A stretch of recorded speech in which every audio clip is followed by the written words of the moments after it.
नमस्कार प्रिय विद्यार्थियों, एक बार फिर से मेरे यूट्यूब चैनल मंजू ज्ञान धारा पर आपका स्वागत है।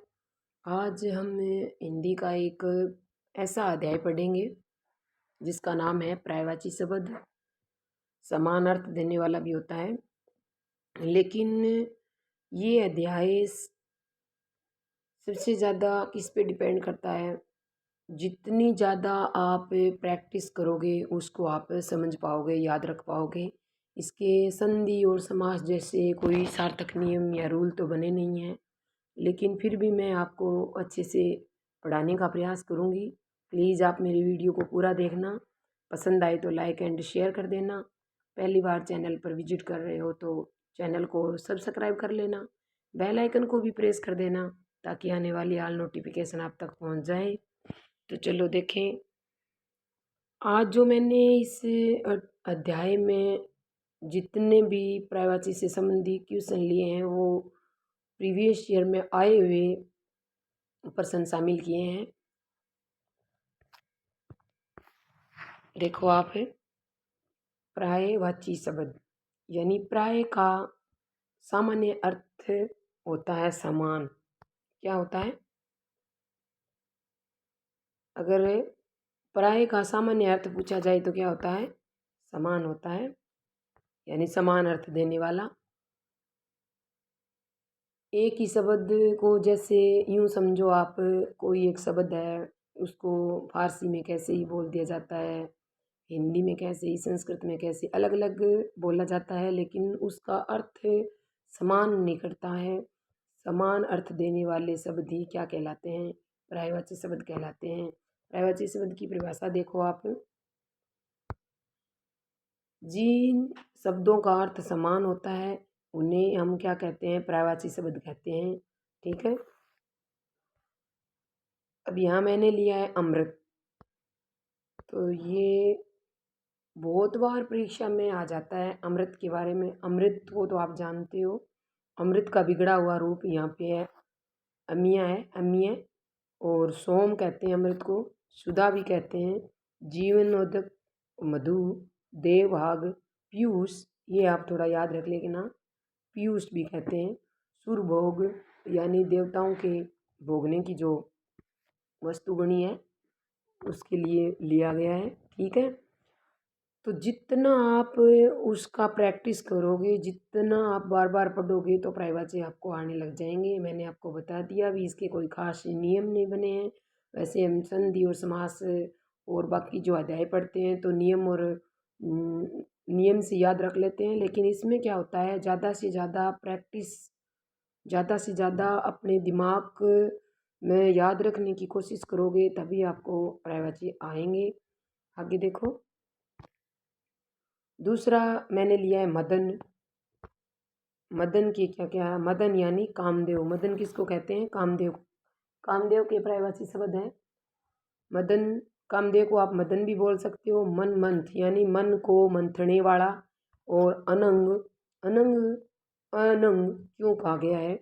क्योंकि जब शिव जी क्या कर रहे थे, अपनी तपस्या में बैठे थे, तो देवताओं ने कामदेव को बोला कि शिव जी की तपस्या को भंग कर दो।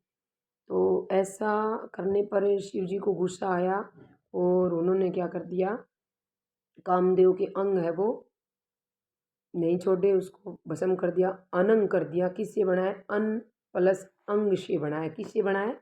अन्न प्लस अंग से बना है। जब ये आधा ना है उसमें जब मैं मिलता है वो पूरा होकर क्या बन जाता है? अनंग हो जाता है। अनंग यानी जिसका कोई अंग नहीं हो। उसके बाद मनोज भी बोला गया है।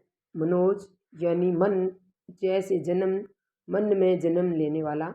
इसमें आप ध्यान रखना क्या है, विसर्ग संधि है। मन, मन है प्लस जय, यानी जब किसी विसर्ग के बाद तुरंत बाद ए घोष कोई शब्द आता है, कोई एक वर्ण आता है, तो व्यंजन आता है, तो क्या हो जाता है, विसर्ग है वो ओ में बदल जाता है। ये मैंने जब विसर्ग संधि आपको पढ़ाई उस टाइम बताया था।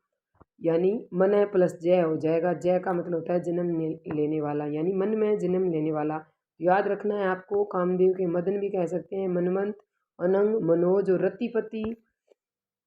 रतिपति क्यों कहा गया है? क्योंकि उसकी पत्नी का नाम क्या था? रति था।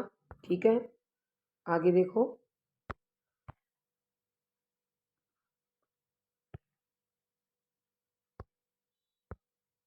आगे इसमें है पुष्पाधवन, पुष्प यानी फूल, दवना, पुष्पाधवना यानी धवना यानी धनुष, मकर ध्वज, मकर इंग्लिश संस्कृत में मछली को बोलते हैं, ध्वज आप जानते हो, ध्वज यानी झंडा या पताका, तिरंगा जो होता है, यानी मछली का झंडा किसके हाथ में है? कामदेव के हाथ में है। पंचसर।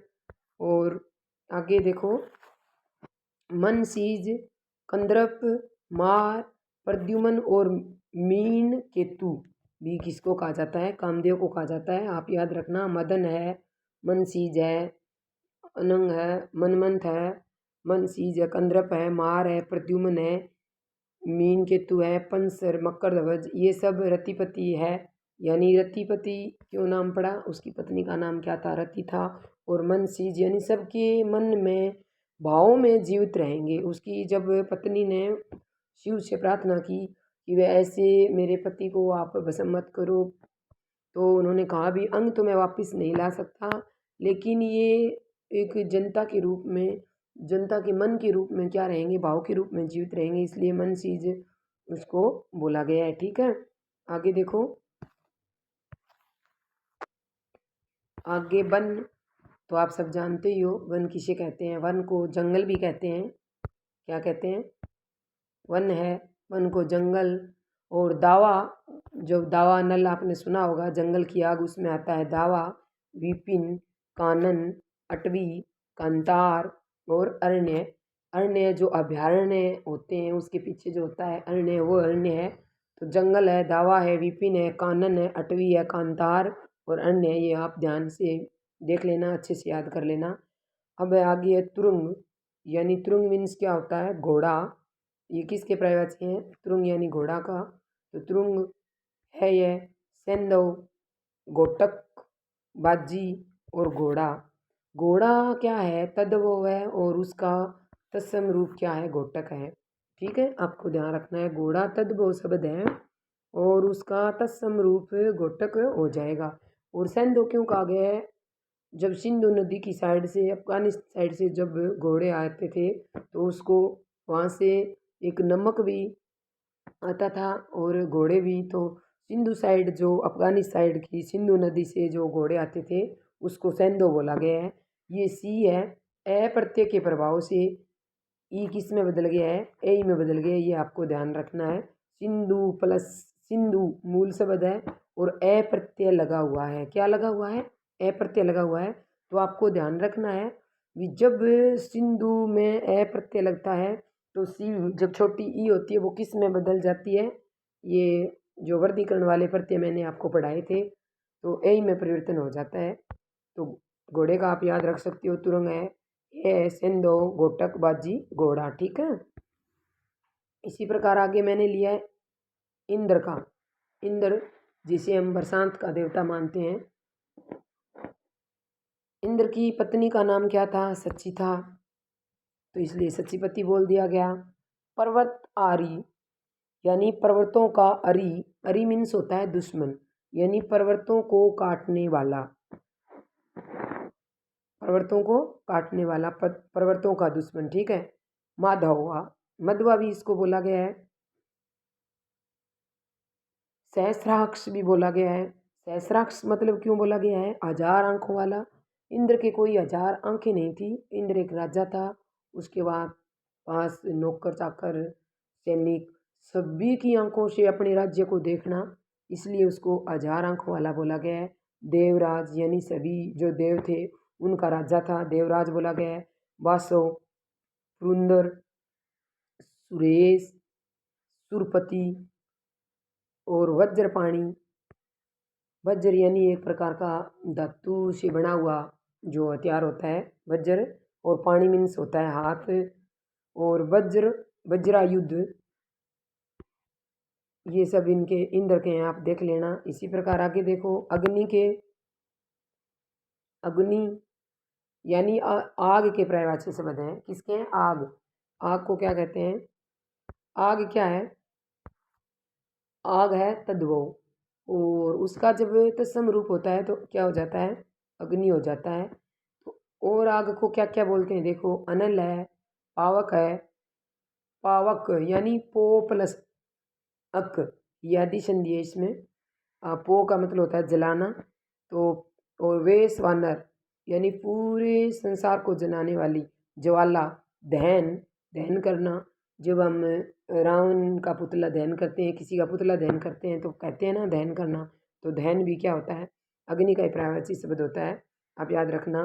तो क्या हो जाएगा, अग्नि हो जाएगा, अनल हो जाएगा, पावक हो जाएगा, वेश वानर, ज्वाला, दहन, आग, हुतासन, हुत भुक, सिक्की और धनंजय। धनंजय अर्जुन को भी कहते हैं, और याद रखना है आपको, आग को भी बोला जाता है, ठीक है। अब नीचे है अंक। अंक का क्या है देखो आप, अंक मीन्स आप जानते हो भी, आंकड़ा आपने सुना होगा, आंकड़ा, संख्या, गिनती, करोड़, गोद या पसरव, ठीक है, पासरव, तो ये आपको याद रखने हैं। आंकड़ा है संख्या, गिनती, करोड़, गोद आदि, ठीक है। आगे देखो, आती। आती क्या है, तद वो तत्सम अस्थि हो जाएगा, ठीक है। आती का तत्सम है वो क्या हो जाएगा, अस्थि हो जाएगा। और आती का अगर आपसे तद वो पूछा जाए तो अस्थि बताना है। और आती के पर्यायवाची देखो आप, द्वीप यानी, द्वीप मीन्स दो, पी मीन्स होता है पीना। पानी को वो क्या करता है, दो बार पीता है, एक बार पहले अपने सूंड में रखता है, उसके बाद अपने मुंह में रखता है, इसलिए इसको द्वीप बोला गया है। और करी, कर मीन्स क्या होता है, सूंड होता है। कर मीन्स वैसे टैक्स भी होता है, कर मीन्स किसी कार्य को करना भी होता है, लेकिन यहाँ करी, कर का अर्थ लिया गया है सूंड से, यानी सूंड वाला क्या हो गया, करी हो गया। जिसकी सूंड है या सूंड है उसको क्या बोला गया है, करी बोला गया है। कुंजर यानी जो, कुंजर यानी जो वन में रहता हो, कुंजर जंगल में रहता हो। वो गेंद, गेंद का मतलब होता है मस्ती से चलने वाला, क्या होता है, मस्ती से चलने वाला। मत्यंग, नाग, जैसे उसका सूंड नाग की तरह लगता है ना, नाग। और संस्कृत में क्या बोला जाता है, गज। और वज्रदंती, उसके दांत एक वज्र धातु के समान कठोर है, इसलिए द्विज यानी दो बार जन्म लेने वाला। और वितुंड, तुंड यानी तुंड, सूंड की वजह से वितुंड, सिंदूर, कुंभी और सुंडल बोला गया है, ठीक है, ये आप देख लेना। अब नीचे है कमल के पर्यायवाची,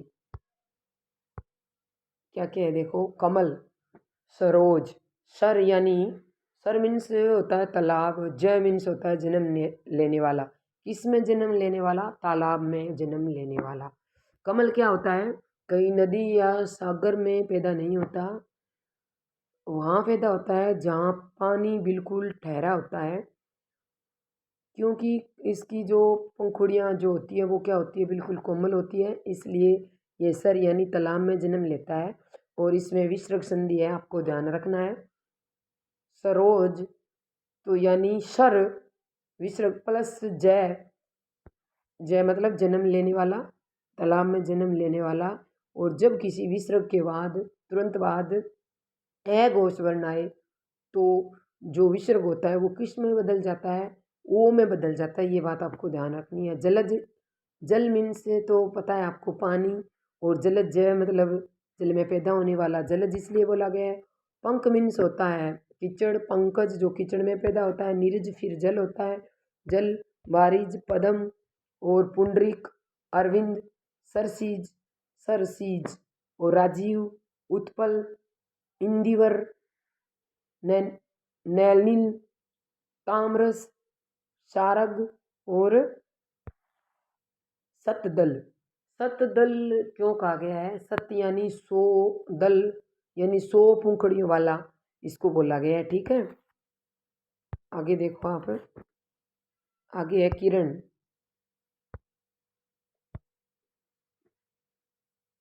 रश्मि,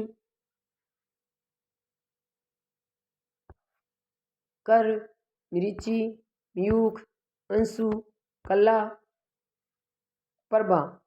मरीची इसलिए बोला गया है, जो मृग होता है उसको क्या दिखता है, जहाँ सूखा रेगिस्तान में कहीं वो दौड़ता है तो उसे लगता है जैसे पानी की जो मतलब किरण सी दिखाई देती है, तरंग, इसलिए मृग के नाम पे इसका नाम मरीची रखा गया है। अंशु यानी अंशुमाला अगर आता तो क्या हो जाता, सूर्य हो जाता। अंशु मीन्स होती है किरण, यानी सूर्य की किरण, अंशु कला, ये आपको याद रखना है। अब आगे देखो, मृची माली। मृची माली किसका माली, मृची माली यानी किरणों का माली किसे बोला गया है, सूर्य को बोला गया है। हिमकर, हिम यानी बर्फ जैसी ठंडी किरणें। कर मीन्स क्या होता है, कर मीन्स होता है किरणें, और हिम मीन्स होती है बर्फ। बर्फ जैसी ठंडी किरणें कौन देता है, चंद्रमा देता है, इसलिए चंद्रमा को क्या बोला गया है, हिमकर बोला गया है। दिनकर यानी दिन कर, दिन में कर यानी किरण देने वाला। दिन में किरण देने वाला कौन होता है, सूर्य होता है, इसलिए सूर्य को दिनकर बोला गया है।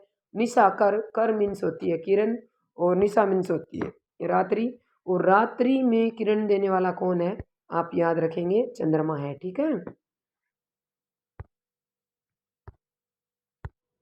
आगे देखो, आगे है गाय। गऊ, गया, गो, धेनु, गोरी, सुरभि, ये सब गाय के पर्यायवाची शब्द हैं। सुरभि आपको ध्यान रखना है, भी अगर बड़ी आएगी तो क्या होगी, गाय हो जाएगी, और सुरभि में अगर भी छोटी आती है तो गंध हो जाती है, किसी पुष्प या फूलों की जो गंध होती है वो, ठीक है। ये शब्द युग में पूछ लिया जाता है भी छोटी सुरभि का क्या अर्थ है, बड़ी का क्या है, तो बड़ी मतलब गाय जैसे बड़ी होती है, सुरभि यानी छोटी यानी खुशबू गंध होती है, ठीक है। पियसवनी, पिय किसको कहते हैं, दूध और पानी दोनों को कहते हैं, यानी दूध देने वाली। दोग्धी, दोग्धी वैसे तो दूध देने वाले और भी बहुत सारे पशु हैं, दोग्धी गाय को कहा गया है क्योंकि पुराने टाइम से यारियों का नाता किससे रहा है, गौ माता से रहा है, इसलिए गौ को क्या बोला गया है, दोग्धी, भद्रा, ये सब आपको याद रखना है, ठीक है। अब देखो आकाश की, आकाश, अंबर, गगन, नभ, व्योम, अंतरिक्ष, शून्य, पुष्कर, आसमान, तारापथ यानी जहाँ पे पथ मीन्स होता है रास्ता, तारों का रास्ता हो, फलक और दीवा, ये सब क्या होते हैं, आकाश के होते हैं, आप ध्यान रखना। आगे ओस के दे रखे हैं, देखो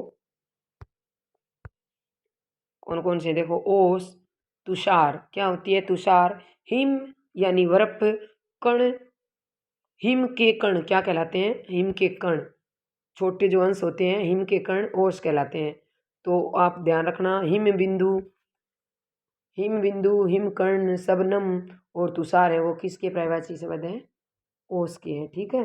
अब आगे देखो चंद्रमा के,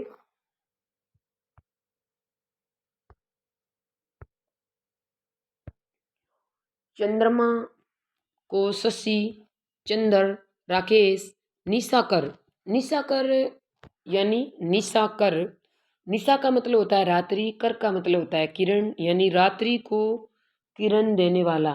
सुधाकर, ठीक है। रजनीश और इंदु, हिमांशु, मयंक, सोम, सोमवार का जो अर्थ होता है वो चंद्रमा से लिया जाता है। विदु, राकापति, राका मीन्स रात, पति मीन्स स्वामी, यानी रात्रि का, रात का जो स्वामी होता है। और चांद, तारकेश्वर, रजनीपति, वही सेम बात है, रजनी राकापति एक ही बात है, रात्रि का पति। और निशा नाथ, निशा का स्वामी यानी रात्रि का स्वामी। और महताब, शशांक और मृगांक। शशांक क्यों बोला जाता है, सस मीन्स होता है खरगोश, क्या होता है, आप देखो सस मीन्स होता है खरगोश। जो ये मानो चंद्रमा है, जब हम देखते हैं तो वो उस पे जो पहाड़ी ऐसे कभी कभी क्या दिखती है, खरगोश की तरह लगती है, इसलिए इसको शशांक, और शशांक से ही बना है, सस से ही बना है, क्या बना है, शशि, और सस का मीन्स होता है खरगोश, कभी वो खरगोश की तरह दिखाई देती है, इसलिए उसको क्या कह दिया गया है, शशांक बोला गया है। और मृगांक यानी ही हेरिन, हेरिन के समान कभी कभी वो दौड़ती हुई दिखाई देती है, ठीक है, तो इसलिए इसको मृगांक बोला गया है, आप ध्यान रखें। आगे देखो, आगे है पत्ता। आप जानते हो किसी वृक्ष का पत्ता, पेड़ का पत्ता, उसको पर्ण, पल्लव, दल, किस लिए, थोड़ा ध्यान रख लेना, किस लिए भी एक पत्ता का होता है।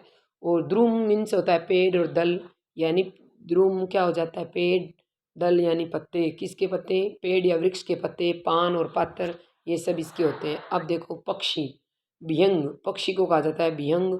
खग, ख का मतलब होता है, गय का मतलब गमन करने वाला, ख का मतलब खगोल यानी आकाश में गमन करने वाला, क्या होता है, आकाश में गमन करने वाला। शुकिन, नभचर, नभ मीन्स होता है आकाशचर यानी विचरण करने वाला। खेचर, खे यानी खगोल कह दो, आप आकाश कह दो। द्विचर, वो खगचर, और द्विज, द्विज इसलिए बोला गया है कि पक्षी का माना जाता है कि पक्षी का जन्म है वो दो बार होता है। एक बार जब अंडे के रूप में बाहर आता है, फिर जब वो अंडा टूटता है तो उसमें बच्चे निकलते हैं, तो इसलिए उसको माना गया है भी ये द्विज यानी दो बार, जय मीन्स होता है जन्मने वाला, और द्यु मीन्स दो यानी दो बार जन्म लेने वाला। पंछी यानी पक्षी आपको पता ही है। अंडज यानी अंडे से पैदा होने वाला, पंखेरु और परिंदा, ये सब आप याद रख लेना, ठीक है। अब आगे है पर्वत।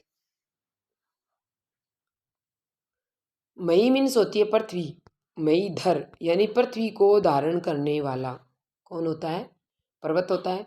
गिरी भी पर्वत होता है। सेल पर्वत होता है। अचल जो स्थिर रहता है, चलता नहीं है, अचल, वो पर्वत होता है। मेरु पहाड़, भूधर यानी फिर भूमि से लिया गया है, भू को धारण करने वाला।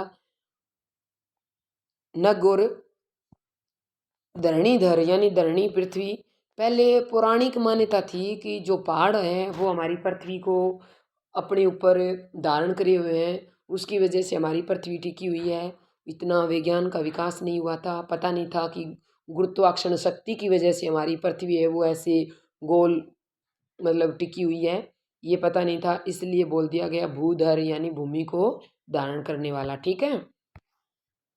आगे देखो, सर्प,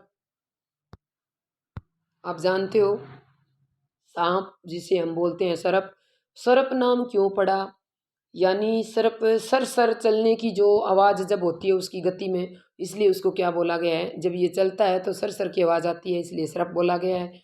नाग,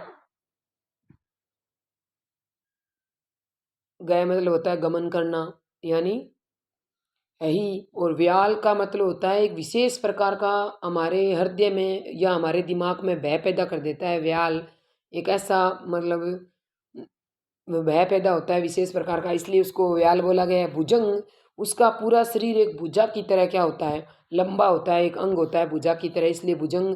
विषधर, वैसे विषधर, विष को धारण करने वाले तो बहुत सारे होते हैं, बिच्छू भी है, और भी जीव जंतु ऐसे हैं जो जहरीले हैं, लेकिन विषधर केवल किसके लिए रूढ़ कर दिया गया है, स्मित कर दिया गया है, इसमें बहुवीर्य समास है भी, ध्यान रख लेना। ये जब कोई एक शब्द किसी एक विशेष के लिए स्मित हो जाए या रूढ़ हो जाए तो वहाँ पर बहुवीर्य समास मैंने आपको बताया है।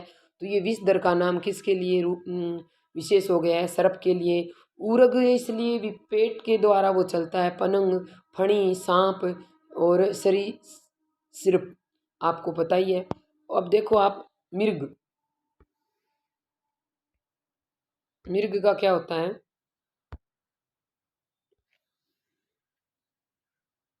हैरिन होता है, हिरण मत बोलना भाई, हिरण आपका गलत हो जाएगा। शुद्धि शब्द में जब हम लिखते हैं शुद्ध शब्द में तो हैरिन आता है, हैरिन।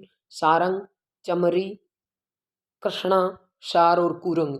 कुरंग का मतलब, हिरण को कुरंग क्यों बोला गया है, अलग अलग प्रकार के उसके शरीर पर धारी बनी होती है, रंग अलग अलग प्रकार के होते हैं, इसलिए इसको कुरंग बोला गया है। और चमरी, एक विशेष प्रकार की उसकी चमड़ी होती है, इसलिए इसका नाम चमरी पड़ा है। और जो मतलब मृग, मृग का क्या अर्थ होता है, आप देखो मृग, इसमें जो मैं है ना, मृग में मैं का मतलब तो मृ, मृ का मतलब तो होता है जंगल, और खग, ख का मतलब होता है आकाश या खगोल, और गय जो दे रखा है मैंने दोनों में, इसका मतलब होता है गमन करना। तो जो जितने भी जीव जंतु अगर जंगल में गमन करते हैं, जंगल में विचरण करते हैं, तो उसको तो मृग बोला जाता है, और जो आकाश में गमन करते हैं उसको खग बोला जाता है।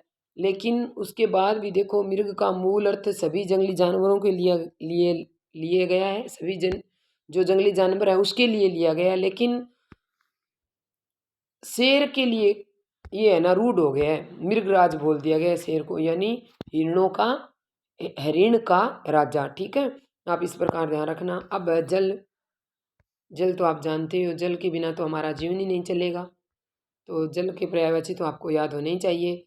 जल यानी सलील, संस्कृत में बोला गया है, नीर, नीर, उदक, अम्बु, तोय, जीवन, बारी, पेय और मधु पुष्प, ये मेघ पुष्प भाई, मेघ यानी बादलों से आने वाले पुष्प, पानी, और अमृत तो होता ही है, पता ही आपको, अम्ब, आप और रस, ये जल के पर्यायवाची हैं। अब देखो आप, ये जल जो दे रखा है, थोड़ा नोट लगा के मैंने ये लिखा है, इसमें आप 3 पर्यायवाची याद रख सकते हो। अगर आपको जल के याद है तो कमल के भी याद हो जाएंगे, बादल के भी याद हो जाएंगे, और समुद्र के भी याद हो जाएंगे। वो कैसे?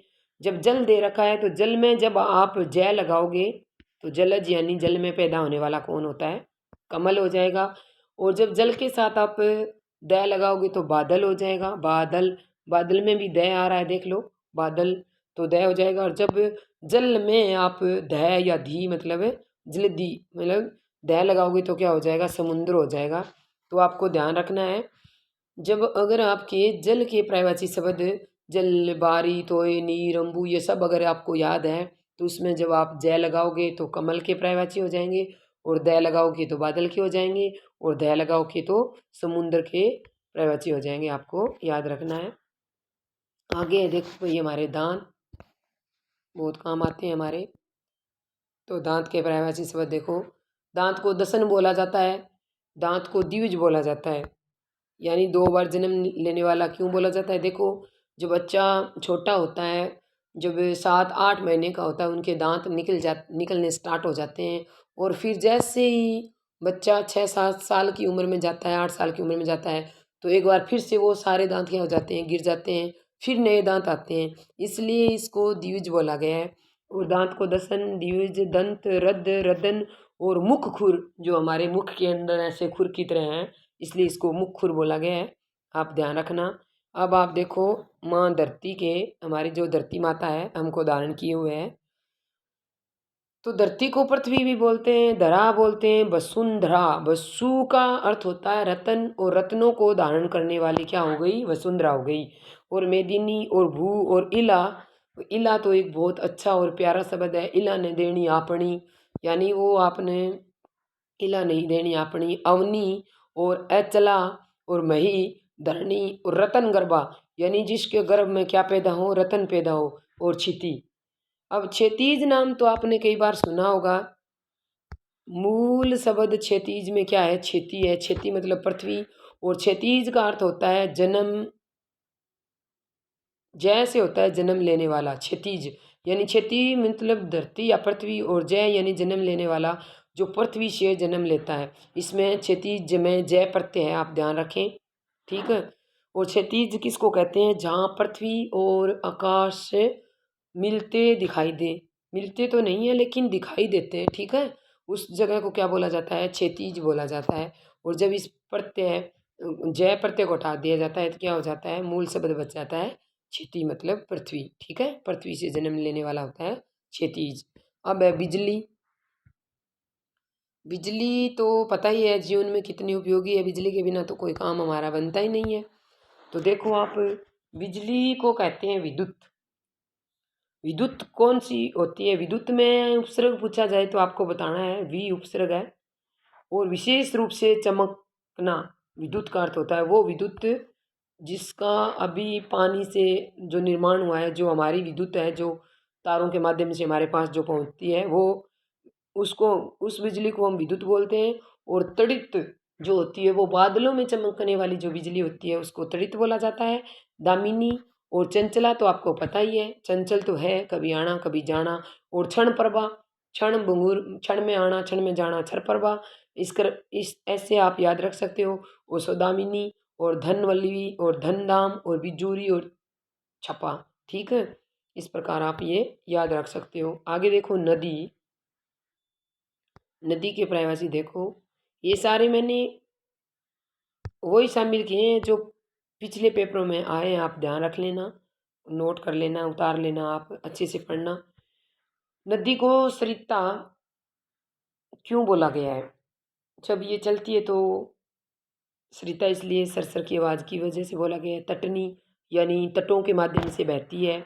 आपगा, निमनगा, निर्जनी, तृंगिणी, कुलकंसा, स्रोतस्विनी, सैलजा और सलीला। सलील होता है पानी, और जब सलील मूल शब्द है पानी और इसमें ला लग गया तो क्या बन गया? सलीला। और सेल है पहाड़, और सेल जा यानी पहाड़ों से जन्म लेने वाली। जा मीन्स जन्मना, और सेल मीन्स पहाड़ यानी पहाड़ों से जन्म लेने वाली। सील सील एक मूल शब्द है, उसमें ला लगा दिया गया है तो क्या बन गया है? सलीला। सील यानी पानी से जो पैदा हुई है, पहाड़ों से जो पैदा हुई है वो नदी। अब निशा मीन्स होती है रात्रि। रात्रि तो आपको पता ही है, रात है, रात्रि है, रजनी है, ये तो आपको आती ही है। विभावरी क्यों बोला गया है?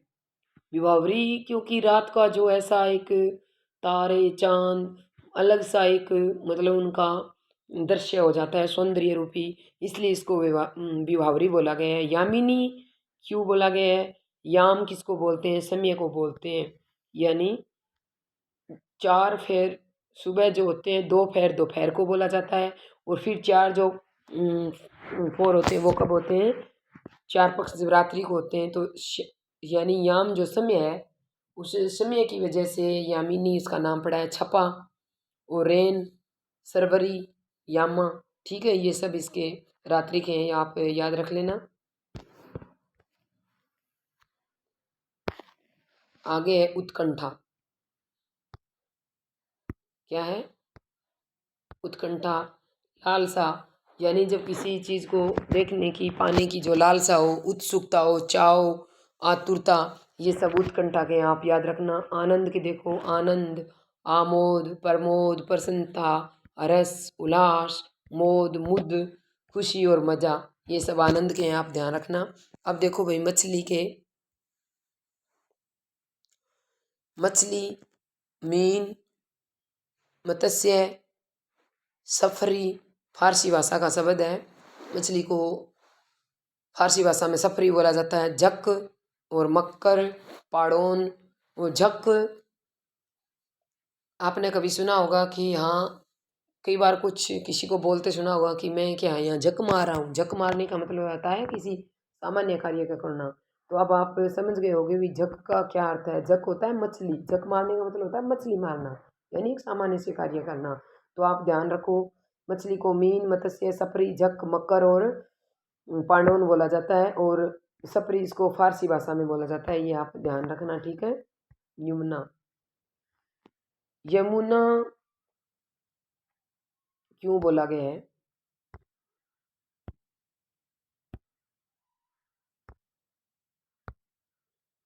यानी सूर्य की ये एक पुत्री थी, और एक पुत्र था यम सूर्य का। उसकी छोटी बहन होने की वजह से, यम की छोटी बहन होने की वजह से यमुना बोला गया है। कृष्णा, काली होने की वजह से कृष्णा। कालिंदी ऐसे मैदानों पर बहती है जहाँ समतल ज़्यादा है, उसकी वजह से, क्योंकि गंगा है वो एक पथरीले पहाड़ी इलाके से आती है, गंगा का बहाव भी ज़्यादा है, तो पत्थरों की वजह से, ज़्यादा ऊंचाई की वजह से आने से उसका पानी क्या हो जाता है? साफ हो जाता है। लेकिन यमुना क्या है, समतल मैदानों पर बहती है, ज़्यादा पत्थर पहाड़ नहीं है, उसकी वजह से उसका पानी है वो साफ नहीं हो नहीं हो पाता, काई मिल जाती है। उस काई की वजह से उसको क्या बोल दिया गया है? कालिंदी बोल दिया गया है। सूर्य मीन्स सूर्य, जा मीन्स जन्मना, सूर्य से जन्म लेने वाली, और तृणी और तनुजा, अक्कर, अर्क जा, अर्क किसको बोलते हैं? सूर्य को बोलते हैं। और जा मीन्स होता है जन्मना, यानी सूर्य के जन्म लेने वाली कौन है? यमुना है, अर्क जा, ठीक है, आपको ध्यान रखना है। आगे देखो, अब है सूर्य के पर्यायवाची शब्द।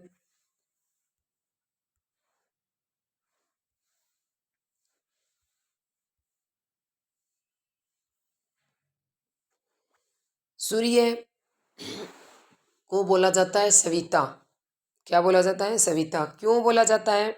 जब सुबह सुबह का सूर्य होता है तो पूरी दुनिया को क्या देता है? वो चेतना देता है, चेतना करने वाला होता है।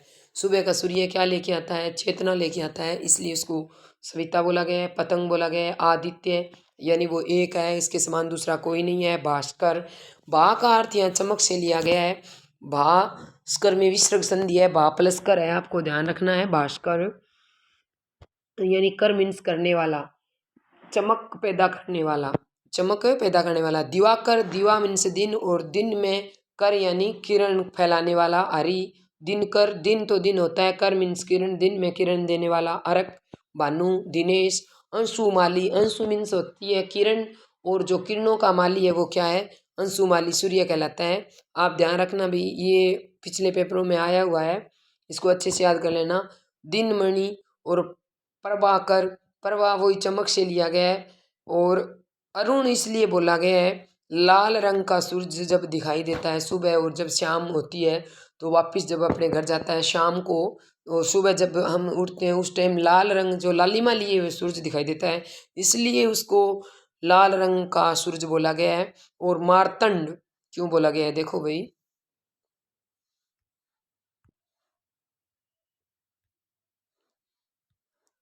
मार्त मतलब होता है भस्म, और अंड यानी भस्म का एक ऐसा अंडा या गोला, इसलिए उसको मार्तंड बोला गया है। ठीक है, तो ये मैंने मेरे हिसाब से आपको पर्यायवाची पढ़ाने का प्रयास किया है, लेकिन मैंने आपको पहले ही बताया है कि ये एक ऐसा टॉपिक है, इसकी कोई नियम नहीं बने हैं। जैसे संधि के बने हैं, समास के बने हैं, इस प्रकार ऐसे कोई नियम नहीं बने हैं व्याकरण में। तो आपको क्या करना है, इस अध्याय की ज़्यादा से ज़्यादा प्रैक्टिस करनी है। जितनी ज़्यादा प्रैक्टिस करोगे उतना ज़्यादा ये अध्याय आपको याद होगा। आज बस यहीं तक, मिलते हैं किसी नेक्स्ट वीडियो में। तब तक के लिए सभी को मेरा प्यार भरा नमस्कार। जय हिंद, जय भारत।